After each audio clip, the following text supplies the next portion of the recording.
अग्निवीर अगर लड़ते हुए शहीद हो जाता तो उसको सही सरकार नहीं मानती। जैसा रक्षा मंत्री जी कहते हैं कि 1 करोड़ रुपए दे रहे हैं, तो 1 करोड़ रुपए कोई मायने नहीं रखता साहब। लोग वहां लड़ने के लिए 20,000 फीट ऊंची पहाड़ियों पर जाते हैं। हमारी सेना जो वर्ल्ड के अंदर सबसे मजबूत थल सेना के रूप में इंडियन सेना को माना गया। तो मेरी ये मांग रहेगी कि इस अग्निपथ जो योजना अग्निवीर है इसको खत्म करके पूर्व की बात सेना भर्ती रैलियां देश के अंदर कराई जाए, जिससे सेना का सम्मान लौटे और किसान के बेटे सेना के अंदर जाना चाहे। हमारे यहाँ सेना भर्ती चाहते हो कि हरियाणा आपके हाथ से नहीं जाए, महाराष्ट्र आपके हाथ से नहीं, समय जाके समझ जाओ। अब की बार 237 पाए, अब की बार 130-35 पाए जाओगे जो 5 साल चुनाव होगा। धीरे मोदी अग्निपथ जो इस अग्निपथ योजना, सुनो मेरी, आप पहले कृषि मंत्री जी पता करो पूरा।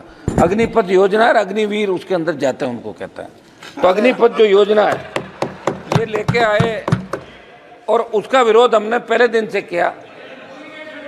All party meeting, Lok Sabha Jodhpur में 2 लाख जवानों की रैली करी और देश का नौजवान कहीं न कहीं ये महसूस कर रहा है कि सेना के अंदर जो सम्मान पहले मिलता था, हमारे गांव के गांव जब सेना के अंदर कोई जाता तो गांव के अंदर बड़ा धूम धड़ाके स्वागत होता। मेरा बेटा सेना के अंदर गया। हम पंजाब से, हमारे सामने बैठे हैं मंत्री जी, बिट्टू जी, ये लोग यहाँ बैठे हैं, मैं भी। तो ये चूरू वाले एमपी साहब, सेना के अंदर जाने का मतलब रोजगार के लिए नहीं, वो गौरवान्वित महसूस करता है कि मैं सेना के अंदर गया। और उसका पिताजी गांव की चौपाल में कहते हैं मेरा बेटा सेना के अंदर गया।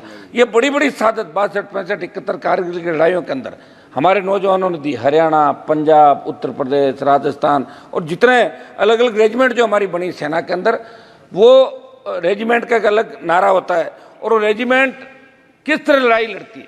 लेकिन इस अग्निवीर जो योजना, अग्निपथ योजना के अंदर अग्निवीर जो भर्ती की है, और जिस तरह अग्निवीर को शहीद का दर्जा नहीं दिया जाता, अग्निवीर अगर लड़ते हुए शहीद हो जाता तो उसको सही सरकार नहीं मानती। जैसा रक्षा मंत्री जी कहते हैं कि 1 करोड़ रुपए दे रहे हैं, तो 1 करोड़ रुपये कोई मायने नहीं रखता साहब। लोग वहाँ लड़ने के लिए 20,000 फीट ऊंची पहाड़ियों पर जाते हैं। हमारी सेना जो वर्ल्ड के अंदर सबसे मजबूत थल सेना के रूप में इंडियन सेना को माना गया। तो मेरी ये मांग रहेगी कि इस अग्निपथ जो योजना अग्निवीर है इसको खत्म करके पूर्व की बात सेना भर्ती रैलियां इस देश के अंदर कराई जाए, जिससे सेना का सम्मान लौटे और किसान के बेटे सेना के अंदर जाना चाहे। हमारे यहाँ सेना भर्ती रैलियां में लोग गए ही नहीं अग्निवीर वाली के अंदर। लोगों ने बहिष्कार कर दिया, इनके चूरू के अंदर बहिष्कार कर दिया, सीकर के अंदर कर दिया, हरियाणा के अंदर कर दिया, ये आपके आर्मी के हमारे बेटे एमपी साहब। तो हम चाहते हैं कि भारत का सम्मान कैसे बढ़े। हो सकता है चूक हो गई आप लोगों से, किसान आंदोलन में भी चूक हो गई थी, आप माने नहीं। 700 किसानों ने शहादत दी, उसके बाद आपने बिल वापस लिए, ये भी बड़ी चूक है। और अगर आप चाहते हो कि हरियाणा आपके हाथ से नहीं जाए, महाराष्ट्र आपके हाथ से नहीं, समय जाके समझ जाओ। अब की बार 237 पाए, अब की बार 130-35 पाए जाओगे जब 5 साल चुनाव होगा। धीरे धीरे घट रहे हो।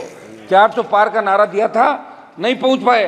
राजस्थान के हमारे मंत्री जी बैठे सामने, 2 मंत्री राजस्थान के अंदर, मेरे को कह रहे थे पिछली बार कि हमारी वजह से आप आ गए, ये पिछली बार कर लो। मैं तो फिर आ गया वापिस, आ गया 10-15, 10-12 7 आए, 3-4 आपके मार्जिन पे बॉर्डर पे रहे थे। सब आप तो मेरी प्लीज समझ मोदे, एक समझ मोदे, मेरी सरकार से मांग है कि इस अग्निवीर अग्निपथ योजना को समाप्त करके, और एक उस समय जब अग्निपथ योजना लाए थे तो, रुकिए भाई 1 मिनट प्लीज,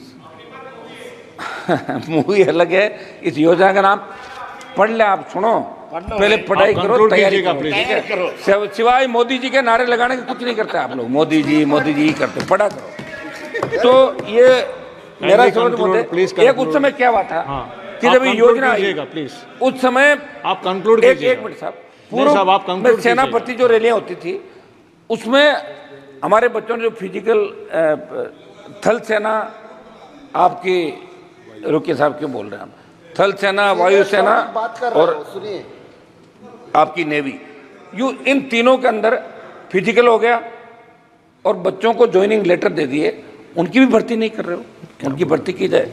तो मेरी ये मांग रही है कि शपथ में अग्निवीर अग्निपथ को समाप्त करके और नए सिरे से सेना के सम्मान के अंदर बहुत चिंतित है पूरा देश, और आपके अंदर भी इस बात को लेकर हलचल है। निश्चित रूप से जब इस बार वोट की चोट लगी है तो आपके भी थोड़ी बहुत श्री सुदामा प्रसाद 2 मिनट बोल रहे साहब, आप एक बार शपथ मोदी 2 मिनट बात तो समाप्त करो मेरी, आप तो 2 ही मिनट में करा दिया। श्री सुदामा प्रसाद समझ मोदी 2 मिनट सबको दिया आपने, 2 मिनट सपाटी मोदी 2 मिनट में समाप्त कर लेता हूँ। इम्पोर्टेंट टॉपिक बात कर रहा हूँ, अब मैं सिर्फ इम्पोर्टेंट टॉपिक पे बात करूंगा, उनको टोका टोकी नहीं कर रहा हूं। टॉपिक बात कीजिए लेकिन कंक्लूड कीजिएगा ना। महोदय, समाचार पत्रों में असंगठित उद्योगों के वार्षिक सर्वेक्षण में नेशनल सैंपल सर्वे ऑफिस के आंकड़ों को पढ़ रहा था, विगत 7 सालों में 18 लाख उद्योग बंद हो गए, 54 लाख लोगों को नौकरी खोनी पड़ी।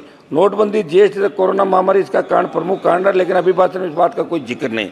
समझ मोदे, युवा आत्महत्या कर रहा है और नशे की बढ़ती प्रवृत्ति देश के लिए चिंता का विषय है। सिंथेटिक नशा, पंजाब, हरियाणा, राजस्थान, एमडीएमए, एलएसडी, इस पे कैसे रोकथाम हो, ये हम सब के लिए चिंता का विषय, सबको इस पर विचार करना चाहिए।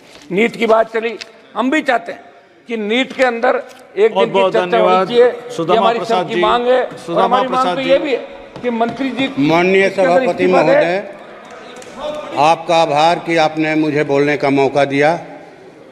मैं अपने पार्टी महासचिव कॉमरेड दीपांकर भट्टाचार्य और भोजपुर की महान जनता का भी